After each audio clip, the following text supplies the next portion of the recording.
Amateuring. I'm Maria, one of your hosts. I'm Meghan, another one of your hosts. And this is a show... And we are... Oh. What? We are two hosts. We are two hosts. Both of the show and of the aliens that are actually inhabiting us. That's very, very true. I mean, Meghan, look, we've admitted it on this show a number of times. Well, I don't know. We're not aliens. No. No. We're not aliens. Definitely. Human as they come. We're the most human of any human beings. We're 100% humans. We do human things. Just the other day, I put on shoes. Yes, like humans do. Like humans do. The other day, I brushed my hair. Like humans do. Very normal human activity. I went to something called the bank. The what? The bank. Huh. That sounds very human indeed. It's got tubes where you put money, which is a totally normal human thing. What a normal human thing to do. It's actually, among human institutions, putting money into tubes that shoot up into another building is one of the most alien things our culture has. That's true. Which is funny considering how long that has been happening. Yeah, it's true. That's like, 20 years old. Pneumatic tubes. I mean, they go back. I know. I remember thinking they were so cool when I was a kid. Oh my gosh, I loved them. And to this day, I wish I could climb into the little canister and get shot up in the tube. You know what? On an alien world, you'd be able to. I mean, what? No. I miss home. I miss home. What I was starting to say is that this is a podcast about Magic the Gathering, a card game. Yes, it is. It's a thing that humans do. That's so true. Lots of humans play the game, and hopefully more in the future. If you're one of those humans who plays the game, welcome. This show is for you. If you're a non-human who plays the game, welcome. This show is for you. And if you're a human just starting out to learning how to play Magic the Gathering, this show is especially for you because our name is Magic the Amateuring. So, there you go. That's right. It's also for you if you just like it. Yeah. Magic. Or being human. On today's show, we're going to talk about a lot of stuff, including we've got some news to share with you because this week has been a week of bombshell Magic news, and we are going to talk about bans that happened. We're going to talk about a change to what is that noise? That was like an alarm, an alarm noise. News alert! Exactly. Okay, got it. We had bans, we have a change to the set structure, a releasing of sets, masterpieces, we've got stuff coming up at Vegas, GP Vegas is happening this weekend, very exciting stuff. Yes, and I've got some level up stuff for people listening. This show has kind of been a journey of Meghan and my... what am I going to say? I'm going to say journey and journey learning the game. It's been a journey of our journey learning the game. Just a small town girl. Exactly. Living in a magic world. So true. And I had took a PTQ to the Pro Tour. Anyway, sorry, you were saying? That was lovely. Thank you. Yeah, I had several level up moments at a recent PPTQ that I played, and I wanted to talk about them. And there was a pretty sweet deck we saw take the Modern Circuit by storm this past weekend as well. Challenge Breach, playing the card Dubious Challenge, which a lot of people thought would never amount to anything. And I mean, arguably, it still doesn't. But it's cool. So we'll talk about that. So yeah, a show jam-packed with lots of good stuff this week for you. But before we get into it, we've got some people to thank. Who are we thanking? We're thanking you, first of all. If you are listening to this and you support the show via Patreon, thank you so much. You are making the listening that you're doing possible. That's right. Not only by putting this podcast on and listening to it, but by supporting the work. Absolutely. You're the member of the Less Than 1% Club, which is the Best Than 1% Club, and we couldn't be happier to have you join our family. You get access to our Discord channel, bonus Patreon content every week, some sweet thank you gifts, and you just get to have a good feeling in your tummy place every time you listen to the show, knowing that you are one of the reasons that it is on the air, on your screen, however you consume the show. That's right. Backwards while listening to Wizard of Oz. Yeah. While watching Wizard of Oz. Yeah. Everybody does it their own way. We also have to say thank you to cardkingdom.com/MTAcast. They are the sponsor of the show, and they're a wonderful place to get anything that you need Magic related. They've got singles, and they're super nice. If you want to buy stuff boosters. from them, they've got They have boosters. tokens. Yeah. They have all of the they have card sleeves. They have binders. They have all of the things that help you not lose your cards. Yeah. And 2, keep them in nice working shape. And you can ask for a Magic the Amateur Ink sticker in your order if you order through them, and they will put one in the order for you. And by the way, did you know this? They have a blog. Card Kingdom has a blog. They do have a blog, and tons of wonderful people write on it. Yeah. And I learned this. There's an article about attending your first GP on their blog. That's right. Which is like something we talk about a lot on the show, and a lot of people have questions about. So I would recommend checking that article out for sure. Head on over to that blog, yo. Before we start the show, I also wanted to put a quick shout out to ourselves in here, in case you don't listen all the way through. At GP Vegas, if you're going to be there, please come up and give us a high five. We have Magic the Amateur Ink wristbands for anybody who comes and says hi. They're the brand new GP Vegas edition. They're pretty cool. Ooh, they are. They're very special. They're very special. And I've seen them. We are recording a live episode Thursday at 5 p.m. in the Coverage Arena, and you're going to say, where the heck is that? Well, guess what? I know now. Now I know where it is. It's in Hall C4, and it'll be hard to miss because it's got about 200 seats of bleachers in it, so you'll be able to find it pretty well. And if you want to see our show... Come relive high school, but better. Yeah. Did you love those pep rallies in high school? Well, guess what? We're going back to those days. But you can watch the professor's panel. I think he's got a panel with like Wedge, and Aaron Campbell's moderating it and everything before ours. So you can... There's tons of great panels going. Watch them and then stay for our show, because if you leave, we're going to be really insulted. And we're going to have an awesome show for you in Vegas with a bunch of really cool special guests and surprises for the live show, probably prizes as well. We're gonna blow out all the stops. That's Thursday at 5 p.m. at Hall C4 in the Coverage Arena. And of course, we'll be hanging out at the VIP party as well. And you can get into that. You get entry into that if you buy the Diamond package through Channel Fireball, which gets you like a lot of sweet stuff. But we'll have a table there and we'll sign stuff for you. And they're also going to be filming a live episode of Magic TV with an episode of Jeopardy! They're going to be playing Jeopardy there, so it's going to be a pretty sweet party. Yeah, so VIP party, if you have the Diamond package, you get invited as well. So GP Vegas, man, there. It's going to be, it's going to be nonstop fun. This is not 9 to 5 fun. This is not after hours fun. This is it all. Okay, the VIP party, by the way, 9 p.m. on Friday. I was just looking up the time of it. Ooh. So that's where you can find us on Friday. Yeah, and of course there's a Command Zone party, 8 p.m. on Thursday. Follow the Command Zone on Twitter for more details on that. We'll probably show up there because that's a pretty cool party. That's like free drafts and stuff, so you don't want to miss that. Wow, okay. Nice. I think that's everything, Megan. Yes. That's a lot of data to process. It is. Which is how humans talk about receiving information. Extra, read all about it! What's happening in the world of magic? Well, have we got a loaded extra issue for you today? 'Cause it's more information than your eyes could take in at one reading time. Oh boy, I'm so excited to read this episode. I mean, read this. That's correct. Issue? Old Timey Newscaster? Issue? Yeah. Issue. It's called an extra special edition. That's the word I was looking for. An edition. Yeah. Were you up all night typesetting this, Old Timey Newscaster? I was. In fact, I had me and the several children I employ because where I come from, there's no child labor laws. Wow, that's incredible. What's your Their tiny fingers are great for setting tiny type. Those tiny fingers can just get in places. They're so nimble. What's your headline, Old Timey Newscaster?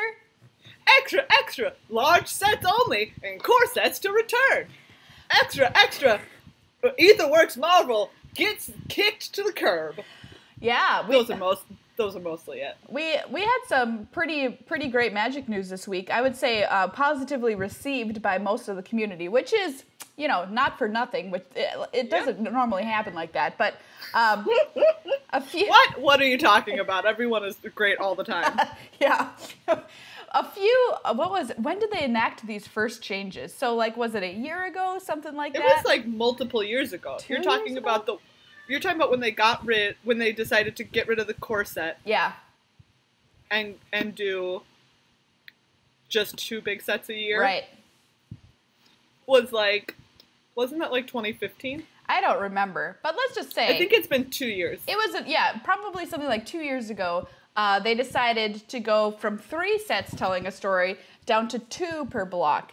And now they've revisited that again, and Wizards has decided that they're going to just do 1.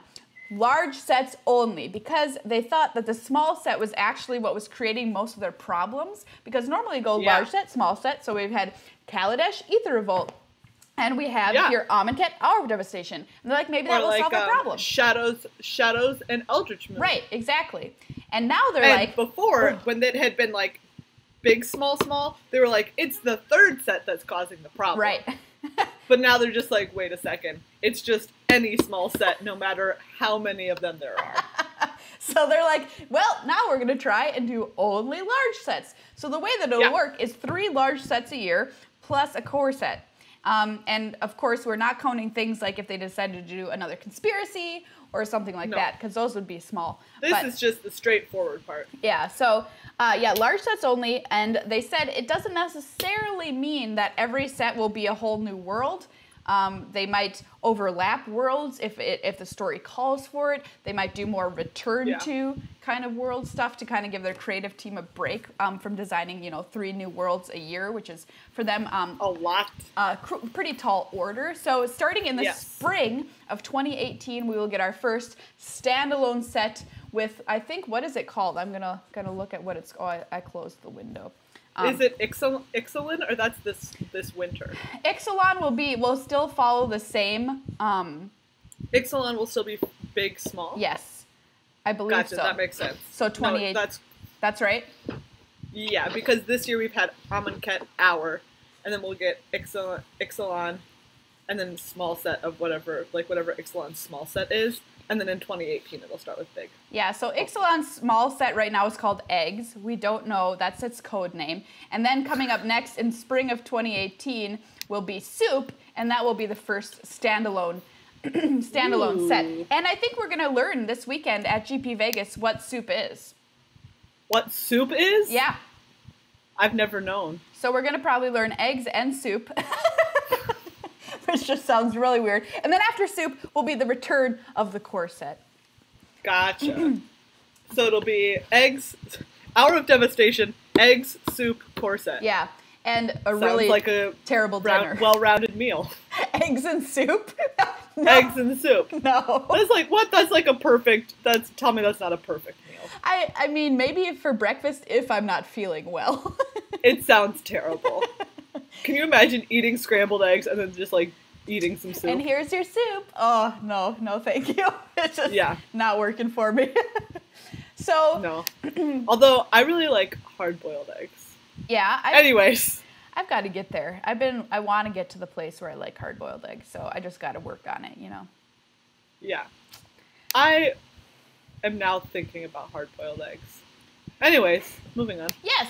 So the reason for this change was why they said small sets didn't work is that you would be drafting your large set and you're having a great time. And then here comes a small set, and they're like, okay, so we have to make this draft environment work together, right? And they played around with switching it. So the small set is what you drafted first. And then you drafted more of the small set. You had 2 of the small set, 1 of the large set. But still, it was like, wait a second, some of these mechanics overlap, and some of them don't play well together. Some of them need some of the bit large sets mechanics in the small set, but that's not how we did it. And so it just made a whole lot of problems in draft. So yeah. It was like too many things that you're juggling. Right, exactly. So like we missed, for example, making energy, I think, in Aether Revolt as much as we had it in Kaladesh, like that kind of stuff. So yeah, they're trying to solve that with large only sets, and that's pretty cool. Yeah. Cool. And you know what? I feel like this is something that everybody's always noticed, but it just kind of felt like at the time, like, well, that's what the shape of Magic is. Right. Is that you have this like this new large set that's like so much fun to draft and it's great, and then the small set comes along and you're like, well, this is a little bit different, but not a lot different, so it's kind of weird. I don't know. Right. Exactly. And we're just like, well, this is the way it is. Yep. Exactly. But that's the thing about Wizards is that they are pretty open to changing and revising the way that they produce the game pretty openly, which I think is really cool. So they're like, well, that didn't exactly work, so now we're going to try this. And I think for me, I'm pretty happy with the change, and I'm excited to get 3 big new worlds, or even visits to new worlds. Like, I'm excited to go back to places also that I enjoy. Where do you want to go back to? Theros. God, I love Theros. Theros is great. I love Theros. I hope Lorwyn happens. Yeah, that makes sense. That would be really great. Anyway, so yeah, that was kind of the big news of how they're restructuring things, plus the return of core sets, which I wasn't sad to see them go, to be honest with you. I was like, whatever, goodbye. But it turned out to be a real problem because they wanted to do reprints. And they were like, well, we'll just reprint stuff and stick it in the sets that we made. But then they realized that doesn't always work so well because it doesn't always fit thematically with the world that we've built. So core sets, I think, are going to be a half new cards, half reprints, and very accessible for new players to be able to play the game. And the draft environments will not be very complicated. So, I mean... Yeah.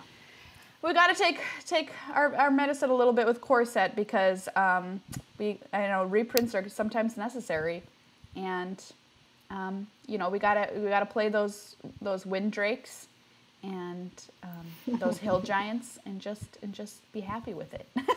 Yeah. Do you know what? Like, there's something nice about core sets. It's like a palate cleanser. Yeah, exactly. Okay.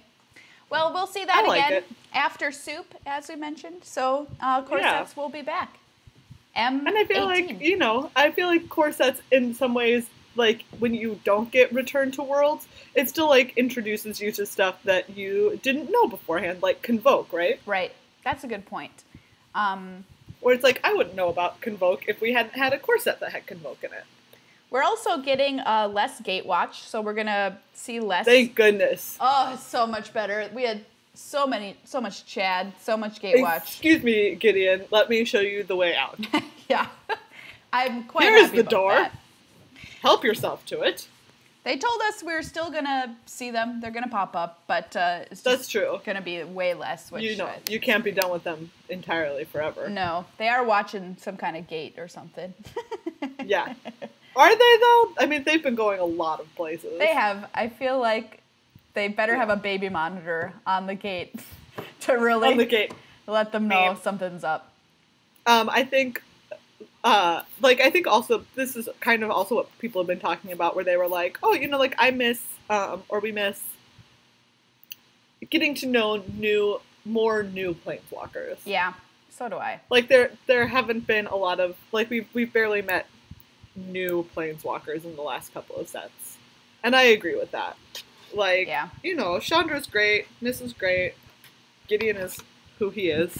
But, like, I still want to see, I want to see more of, like Tamiyo is a return, but, like, I want to see more Tamiyos, and I want to see more, like, I'm trying to even, there's, like, so few of them, like, more Saheeli Rise and that sort of thing. Yeah. I love seeing new planeswalkers. It's just so exciting, and it's really an interesting way to make the game deeper and get a bigger chance to connect with players who see something in a planeswalker they really like. So, yeah, I'm excited to see some new people. And even more news, guess what? We're not even done. We're not even to the wanted ads. We're like, I know, we're like right in the middle of it still. Woo! All right. Masterpieces. I think they were going to go with the idea of doing a masterpiece in every set. And now they're like, nah, people are getting burnt out on these. We're only going to do them on very special occasions. Yes. Which makes sense to me. That's like, okay, I get it. Totally makes sense. I get it. The lands were fantastic. They were beautiful. The inventions were pretty cool. And then we got to this, and I really liked the inventions. They didn't really have a theme for Amonkhet. That's true. Like, it was instant. Yeah. But no, they also had the gods and stuff. So I will say, though, that because we haven't talked about this since we've seen physical invocations now. Yeah. I think that they're pretty. Yeah, in person, they look right? much better like, in person. I really like them in person. I think that they're actually very pretty. I like them a lot. It just, something else I would say is that perhaps they should consider only putting a few invocations in the set. Like, there's something like 16 of them or something like that. There's like quite a few. And I would, throw out the idea of maybe only doing like 5 or 10 or whatever. Yeah, just like many fewer. You don't need to do that many. Yeah, so they're going to only do them, very rarely now, moving forward. Absolutely. And which makes sense. The last bit of news is it Aetherworks Marvel ban. That's right. Goodbye, Marvel. Goodbye, Marvel. This is an 80s music video. Goodbye, Marvel. Yeah, so Marvel's getting the boot. Saw that coming a mile away. It was necessary. Really? You saw it coming? I didn't know. Oh, really? Oh, yeah. Boy. That card is ruining Standard. I mean, was it? Yes. As much as, I don't know. I feel like maybe Vehicles now is going to come back and ruin Standard, actually. Oh, boy. This Standard really... So, okay, so it's not that I disagree. I do agree.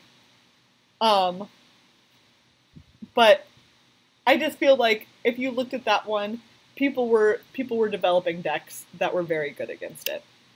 Yeah. That being said, I liked the point that I think Aaron Forsyth made today online, where he's like, if you take something absurdly powerful and then also chuck in like a load of variants, it doesn't make for fun games. Sure. I see that point. Absolutely. Which is what it was. It was taking something that is like, it's super busted, and then also, but it's not always busted, it's completely like a coin flip sometimes. That doesn't create an environment that you're going to enjoy.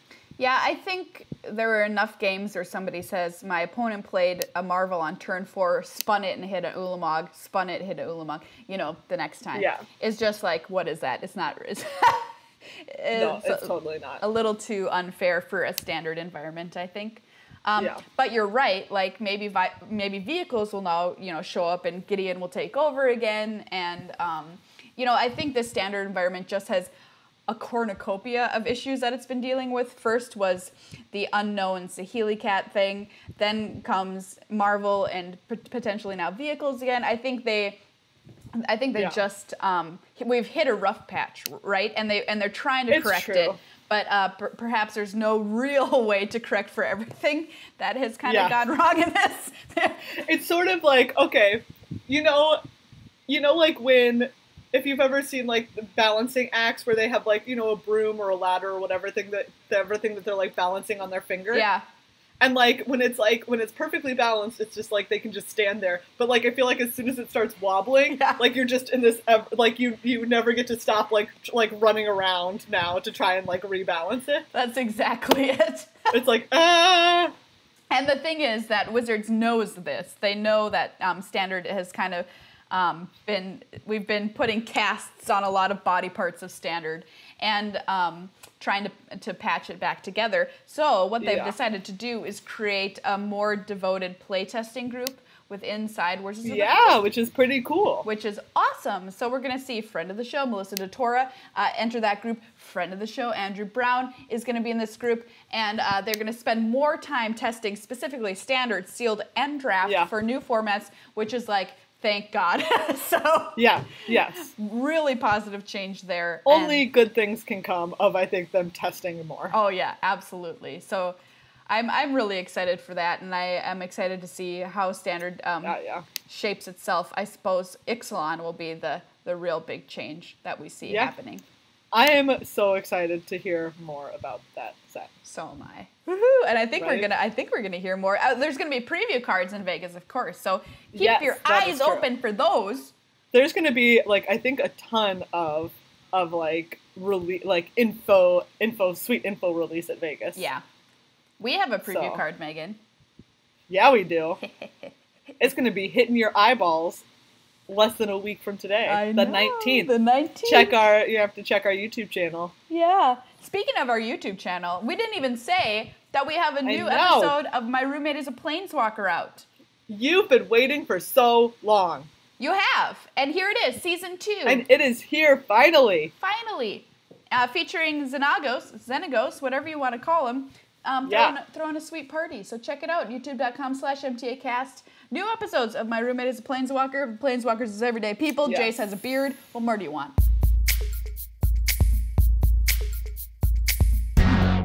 Leveling up.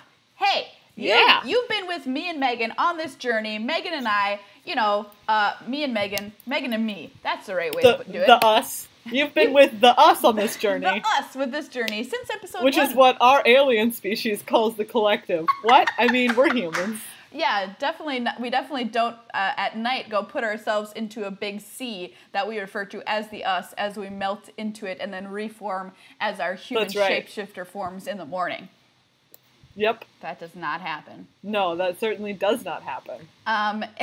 You've been with the us since episode 1 and on our journey of becoming better Magic players. And we saw Megan have a really amazing moment a couple episodes ago when she won a PPTQ, which is definitely a milestone right there. Check.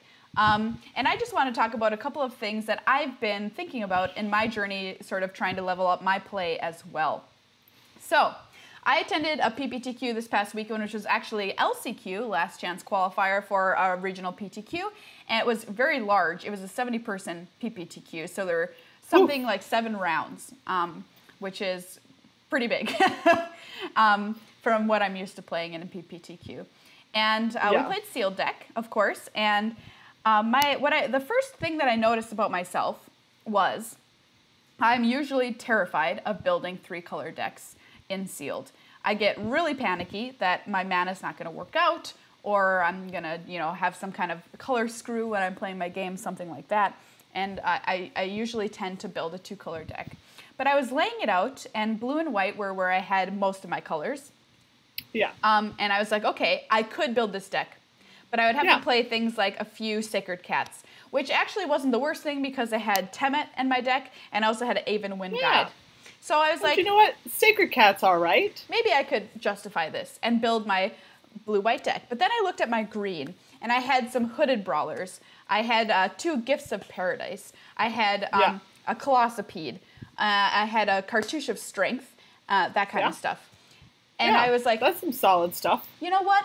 In sealed, it's all about power, right? So you can build very aggressive decks in sealed. We've talked about on the show before. But generally, sealed is going to be whose deck is more powerful and is able to do more powerful things than the opponent and deal with bombs like the Glory Bringer they're going to inevitably play on you, right? It happens. A lot of people get glory brought. What are you going to do about that? And I sat there and I said, you know what? I've got these 2 Gifts of Paradise. I have an Evolving Wilds. What a card. And I've got Painted Bluffs. I'm going to do Let's just talk about how great Gifts of Paradise is. It's so good. It's great. You know it gains you 3 life when it comes in, and it ramps you, and it color fixes. It's so good. I mean, I think it's the type of card that in a lot of other sets you maybe wouldn't like, or were missing one of those pieces, you wouldn't like it. Yeah. But as it is, it just does a lot, and in this set, I think it does even more. It really does. You're right. Yeah. And the thing is, you can cast ribbons off of cut to ribbons with it, even if you're not playing black. You can cast Sweltering Suns off of it with no red in your deck, which I did see happen this past weekend. Talk about sideboarding into something they'll never see coming. Amazing.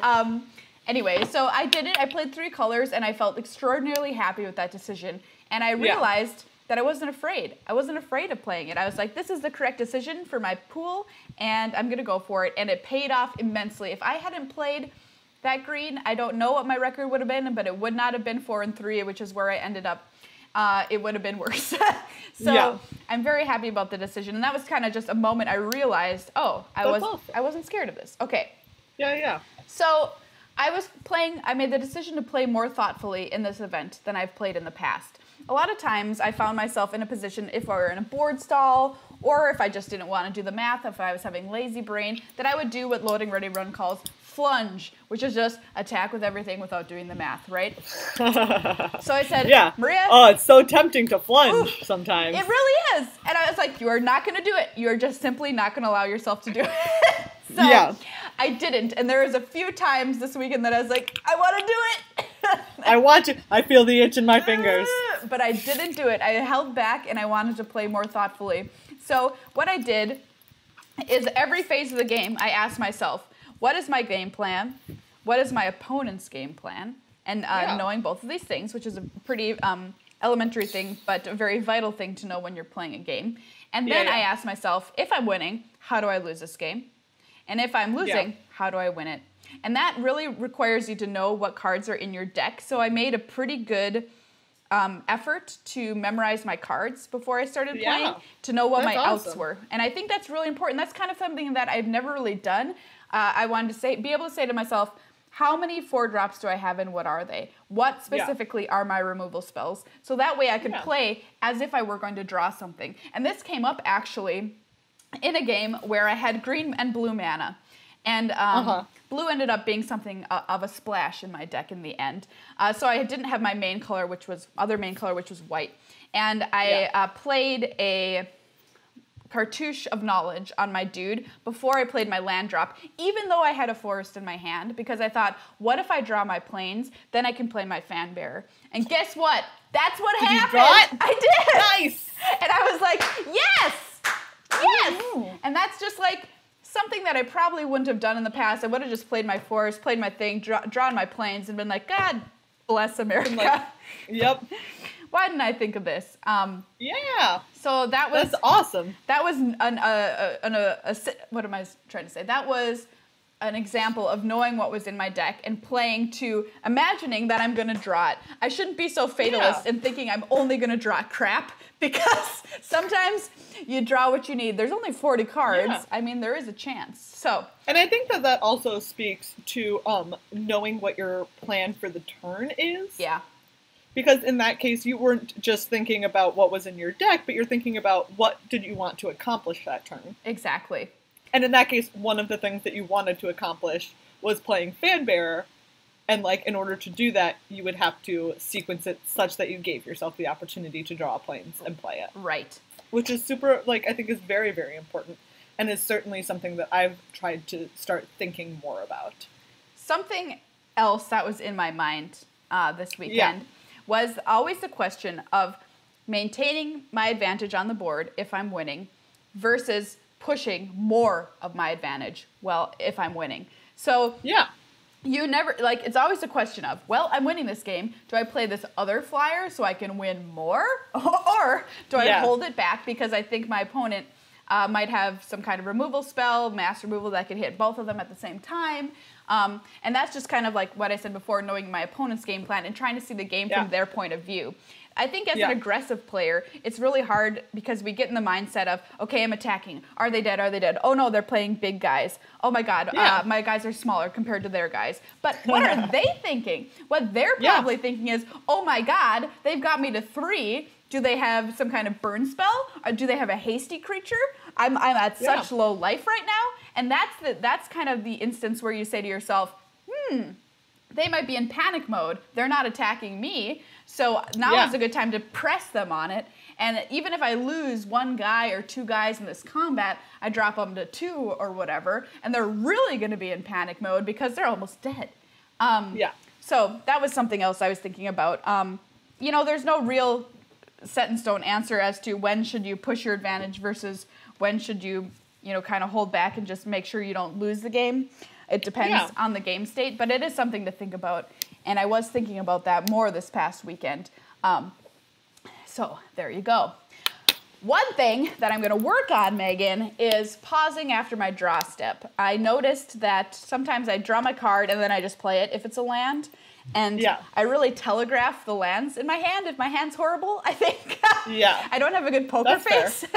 So this goes back to, I think, a symptom of of the disease of thinking that we are not as good as the people we're playing against. Our decks aren't as good, and we're not right, which is that, I'm just going to lose the game. I've got 3 lands. Well, guess what good players do, Megan? They're not defeated at that point. They still act like their hand is full of great spells, and if they can't win any other way, they attack as if they're holding cards that could win the game, right? A lot of times, you ask yourself, why did they make that attack? Well, they must have a pump spell, right? Well, maybe they're making that attack and they don't have it just because they have stone nothing in their hand. So, yeah, you know, there's also that aspect of the game too. So I'm going to take more time, pause after my draw step, and if like the only way that I win is if I play as if I've got that, you know, splendid agony in my hand, well, I'm going to play as if I do. And if they call me on it, they call me on it. I was going to lose anyway. But I think that's just another kind of like level up thing that I'm going to work to as well. So I was really happy with how I played this past weekend. I think it was the best I've ever played, even though my result was I didn't make it into the top 8. I had it by 1 loss. But I was very proud of how much more time and thought I put into my games than I do normally. Yeah. So I just wanted to talk about that a little bit. Yeah, I think also not playing your land like right after you draw also gives you more opportunities, like we were talking about just a moment ago, for planning what you want to accomplish with your turn. Right. Because if you play it right away, then you're going to miss the opportunities for like the play where you draw planes, you know. Exactly. I don't know what it was, but I played some of my lands in main phase 2 this past weekend, which I honestly has been exceedingly rare that I've ever done that, because I'm terrified I'm going to miss my land drop, and something in my head just clicked, and I started playing them in my second main phase, and I was just like, holy crap, like, I don't know why it took me 5 years to get to this point, but I felt like everything became more clear, the clouds parted, and I was just playing better? I don't know. Yeah, that's awesome. Anyway, so maybe it'll take you 5 years too, out there, listener, but you'll have the moment when you realize some lessons that you take a long time. Have climbed to the next level of the plateau. So yeah, whew. Magic, that's man. Awesome. It's a hard game. It's a hard game. But it'll reward you if you keep going for it after long enough, I think. All right, everybody, it's time for a sweet deck moment. That's right. So this past weekend on the SCG tour, there was a modern deck that I think it's fair to say nobody saw coming. No. I just thought we should take a moment to highlight this deck because it is just a work of art, a work of insane art.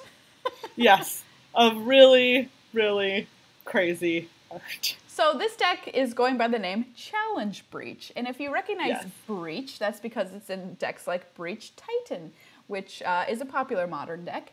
And this deck is kind of using the card Through the Breach as well, but it does have another win condition, and it uses the much maligned card Dubious Challenge to do so. That's right. I prefer the deck name Dubious Breach. Oh, I think that's much better. Because I think it casts appropriate aspersions on the deck. Yeah. Dubious Breach, that's a better name. Yes. So Dubious Challenge, if you don't know, says it's a sorcery for 3 and a green. Look at the top 10 cards of your library, exile up to 2 creature cards from among them, then shuffle your library. Target opponent may choose one of the exiled cards and put it onto the battlefield under his or her control. Put the rest onto the battlefield under your control. So essentially, you're looking at the top 10. You choose 2, your opponent gets 1, you get 1. So how on earth is this advantageous for you? Well, it works out if you have the card Flicker Wisp, which when it enters the battlefield, you exile another target permanent, return that card to the battlefield under its owner's control at the beginning of the next end step. So you just get it back.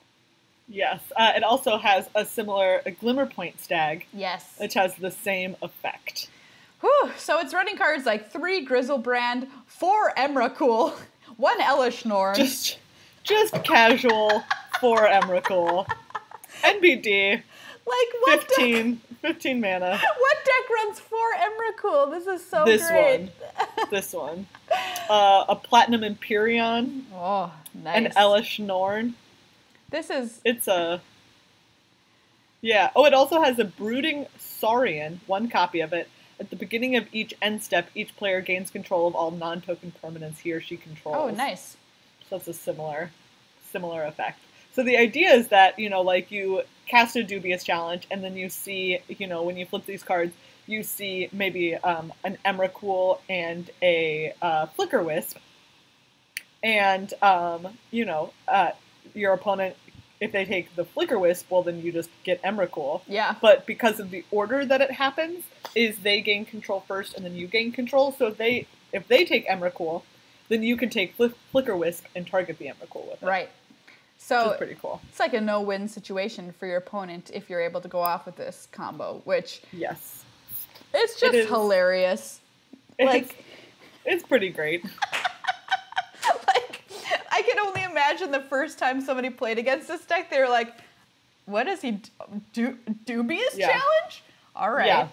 And then they got really quiet when they realized what was happening. What was going on. I mean, it's pretty great. And the nice thing about Dubious Challenge is that, say, because you have to do it on your turn, because it's a sorcery, obviously. So say that you saw 2 Emrakuls, for instance. You could then, like, you don't have to reveal any, because it says up to 2. Right. So you can potentially, I mean, then it sucks, you cast a 4-mana spell that did nothing. But you could also have a Flicker Wisp in your hand, too. Or a Glimmer Point Stag. And then you can be like, here you go. You can have the Emrakul. But I'll take it back. And I'll just take it back if you have enough mana. So. Yeah. But. It's so weird, but so great. Just really. Like, you have to really admire, I think. Yes. Creative deck building, I love it. I remember when Dubious Challenge was previewed by Loading Ready to Run, they're like, oh, well, this card is awful, and everybody said, this card is so awful, what on earth are you going to do with it? But I think we all knew that one day somebody would do something with it. One day, some brave hero would step forward. And use and accept that Dubious Challenge. Exactly. It is, it's pretty great, and I very much appreciate it. And if you look at the rest of the deck, it's basically just trying to, you know, play that Dubious Challenge as soon as possible with 4 Birds of Paradise and 4 Simian Spirit Guide. Yeah. Kind of being the other cards. I love it. That you have. It's great. Megan, if you were going to play Modern in Vegas, what deck would you be playing? Ooh, if I were going to play Modern in Vegas, this is a very good question. I think... Oh, man. I think I'd probably try out this As Foretold deck in person. Yeah. I really want to play it in person at some point. I'm very much enjoying it. That would be so cool. It's a lot of fun to play. If you're reading up on Daily MTG over GP Vegas, you'll be reading Meghan's stuff this weekend. So if you're wondering where she is, if she's not out on the show floor, she is typing away, making sure everybody knows what's going on. You can also check, you can follow at Magic Pro Tour, and I'll be tweeting from the Magic Pro Tour account as well. Awesome. I have made the decision to go with Boggles. I mean, we all knew I was going to get there, and that's where I ended up. I very much appreciated someone on Twitter who was like, Maria not taking to Vegas is like Andy not taking Woody with him to camp. I thought that was like a very poignant, poetic, you know. I agree. It is. That made me think, like, you know what? They're right. They're right. Yes. I just have to go with it. And I agree. The last league I played, I finished 3-2, which is fine, totally fine. So we'll see what happens. Hopefully it won't crash and burn. I'm gonna start out playing the sealed deck thing, but I'm gonna have to leave into day 1 pretty early. So I think I'm just gonna have some fun for a few rounds, and then I'm gonna have to go. If my deck's sweet, I'm gonna be really mad, but we'll see. Yeah. We're gonna do a pretty cool preview card event, so keep your eyes open for that. The first day of Limited and the end of Legacy rounds coverage. Twitch.tv/magic is where you'll be able to see the action from GP Vegas if you're not actually in the hall, or even if you are, watch it on your phone. You know, whatever. Just keep up with it. Just keep up with it. It's gonna be great. Just keep up with it. And keeping up. If you want to know where we are at any given time, I don't know. Look with your eyeballs. Or follow us on Twitter at MTAcast. Look with your eyes. Be like, where are you at? ? And then maybe we'll tell you in a timely fashion and you'll be able to find us. And maybe we won't, but I don't know. And maybe we won't. Try it. Maybe 3 hours later we'll remember to check our phones. Yeah. But I'm super excited to meet up with anybody who's at GP Vegas. I really love meeting listeners and viewers of the show. It's really great to know that there are people out there who have a good time with us every week. And then they're real. They're real human beings or aliens in human suits, whatever. Whichever one you are, we're very excited to see you. It's time for Flavor Text Theater Mad Libs. Hey everybody. I've got some Mad Libs that I've written based off of cards from an Almond Cat booster. Ooh, excellent. So, yeah, I'm gonna have Maria fill these in Mad Lib style. All right, Maria, I need a non-geographic location. A latrine. All right. Like Roman style. Yeah. I need a job. Ooh, a hungry hippo. All right. And an adjective. Crispy. All right, here we go. So this is our first one. This is Manticore of the Gauntlet. In the training ground known as the Gauntlet, initiates are pushed to practice more destructive techniques. Our new one reads, in the training ground known as the latrine, hungry hippos are pushed to practice more crispy techniques. The latrine. Like, that sounds like something that a military, they would call it. Like, I gotta go down and train at the latrine. All the hungry hippos gotta train at the latrine. I'm actually in that kind of mode because I actually went to Alcatraz and I saw it. Ooh. And, oh boy. Sweet. It's pretty spooky. Yeah. Did you know they had Al Capone at Alcatraz? And yes. By the I once read a novel about it. Did you really? Yeah. Oh, that's interesting. I'm fascinated by him as like a historical character. I didn't know this. By the time he was basically like 30 or 33, he was already caught on tax evasion, quote unquote, and in Alcatraz. But he was already starting to go crazy because he had untreated syphilis. Oh, man. Untreated syphilis has sure driven a lot of people crazy. Yeah. Anyway, brutal. Yeah. So the book that I read is a young adult novel called, or maybe it's more like middle grade. Al Capone Does My Shirts. It's great. Oh, very cool. Good. Highly recommend it. Anyways, it's about a kid whose dad takes a job as a guard on Alcatraz. Oh. Yeah.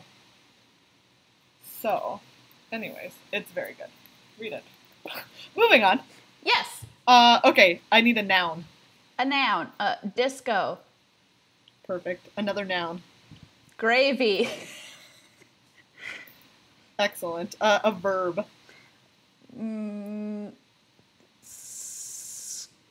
Squirmed.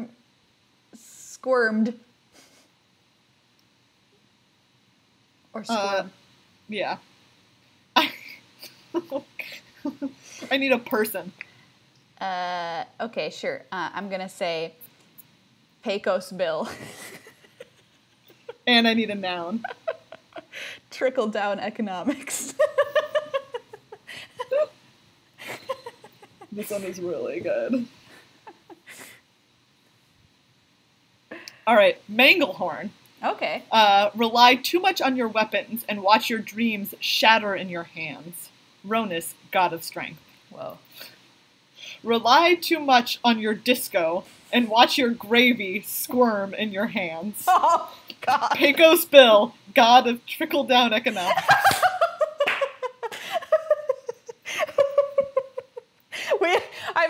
We thought it was Reagan. No, in fact, it is Pecos Bill. It was Pecos Bill all this time. God of trickle-down economics.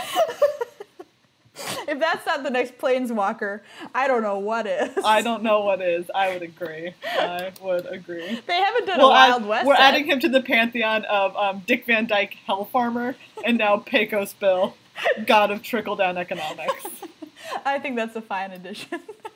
I agree. All right, I need a noun. Okay, creamed corn. Another noun. Mom jeans. This one is all nouns, so get ready. Oh, okay. Another noun. Chicken soup for the soul. And one more noun. Paternity leave. I don't know. These are great. These are Okay. great nouns. Okay. Look. This is Merciless Javelineer. Okay. My mind is the calm in the midst of the storm, and my javelin the lightning. Ooh, nice. It is now, my creamed corn is the mom jeans in the wait. My creamed corn is the calm in the midst of the mom jeans, and my chicken soup for the soul, the paternity leave. Wow, that has some Straight major poetry. euphemisms going on there. Straight poetry. Oh, Straight up poetry. really, really is. All right. I need another noun. A biscuit. A job. Ooh, a job. Janitor. A place. The, A non-geographic place. Again. Sure. Mind palace. Another noun. Kittens.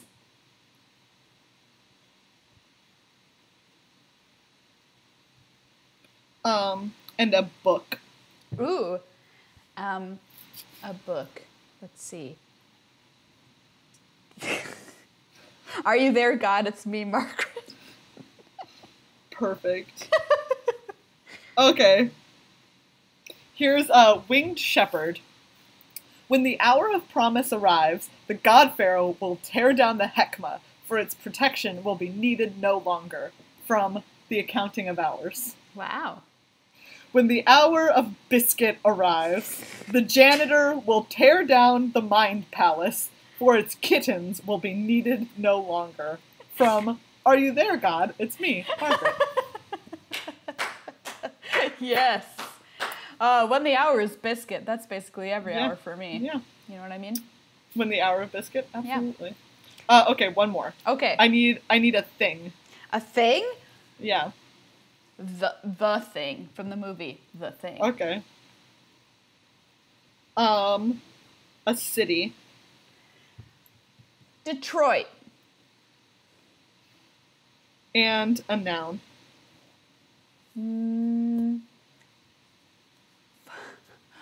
Actually, I want another job. Oh, another job? Yeah. Sure. School council president. Student council president? Yeah, student council president. All right.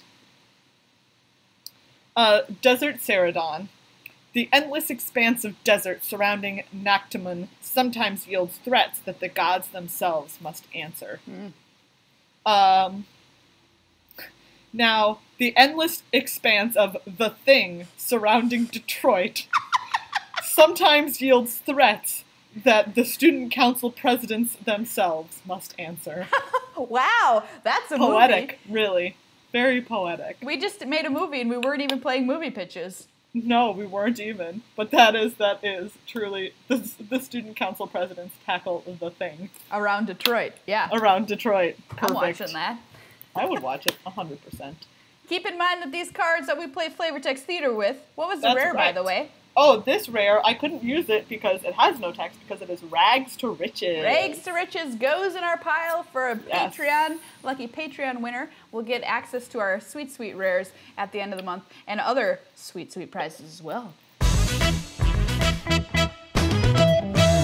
Well, everyone, that's our episode for this week. Stay tuned, of course, to our Twitter channel at MTAcast because we're going to be tweeting out all the Vegas stuff that you could possibly tweet out is going to be happening. Yeah. We're going to make a vlog in Vegas. We're going to have a live episode, like we said, 5 p.m. on Thursday. Be there, be square. Friday, 9 p.m. is the VIP party if you've got an invite, / you know, really all of Vegas is really a VIP party, I feel like, because you're all VIPs to us. So, you know, keep an ear to the social medias to see all the crazy cool stuff that's going to be all the haps in Vegas town. And remember to quit while you're ahead if you're gambling. Always good. Always good. Yeah, and once again, patreon.com/MTAcast is the place to go to become a member of our show. And thank you from the bottom of our hearts yes. to everyone who supports the show. And cardkingdom.com. Oh, yes. Yes. We cannot I was just going to say that we cannot say thank you enough. We can't. Or do it without you. Or do it without you. Neither of those things. And cardkingdom.com/MTAcast, a place to go to get everything Magic related. They're a great company, and supporting them supports us, and we support you. You know, cycle of support. Support. As we always say. Support. So see you in Vegas, and if we don't see you in Vegas, see you, you know, on the internet.